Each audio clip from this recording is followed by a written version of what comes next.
فالرجلان كانا يبحثان عن كنز دفين، فلما استخرجاه من جوف البئر خرج عليهم خادم البئر فصرعهم في الحال وخروا على الأرض بلا حراك. خاف الحمار من هول المشهد وفر عائداً إلى صاحبه على عجل.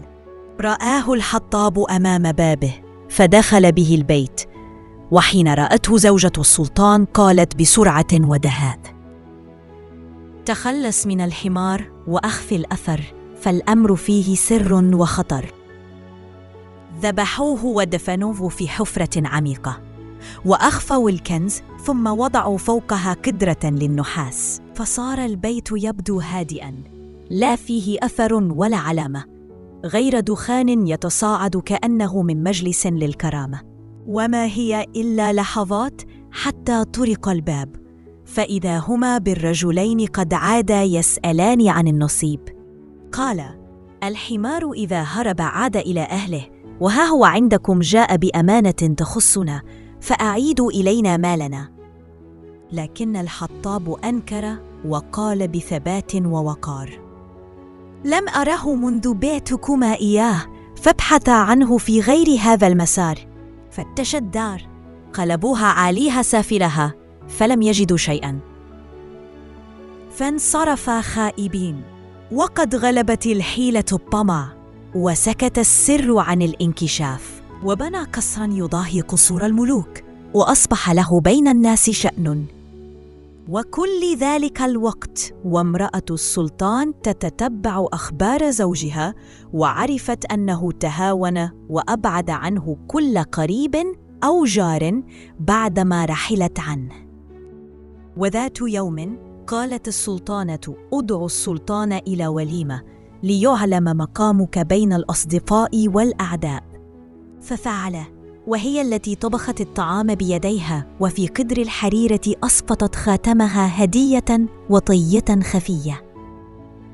جلس السلطان على المائدة، فإذا بالخاتم يلمع في القدر. شهق بدهشة وانكسار، وقال بصوت يملؤه الاعتبار: هذا خاتمي، كيف وصل إلى الديار؟ فقال الحطاب: ربما هو لامرأة الخير، فقد طبخت لنا الطعام. وقص عليه الحطاب الحكاية، فانهمرت دموع السلطان كالمطر في الحكاية. هذه زوجتي، نعم، هي وجه الخير في شدتي، نور قلبي في ظلمتي. كنت أظنني غنياً بالقصر والمال، فإذا بي فقيراً بلا حكمتها وصبرها على الحال.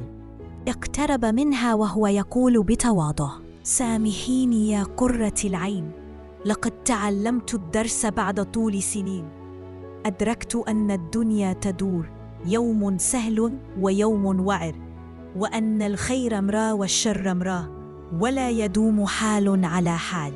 ابتسمت السلطانة وقالت في وداد: الحمد لله الذي أعادك إلى الرشاد. وعادت إلى القصر مكرمة معززة، لا زوجة فحسب، بل مستشارة مؤتمنة.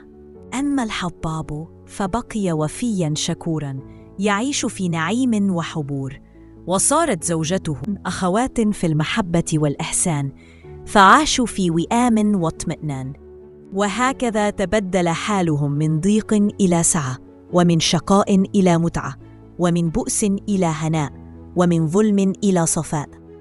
فعاشوا أعوامهم في خير وعافية وسعادة دانية.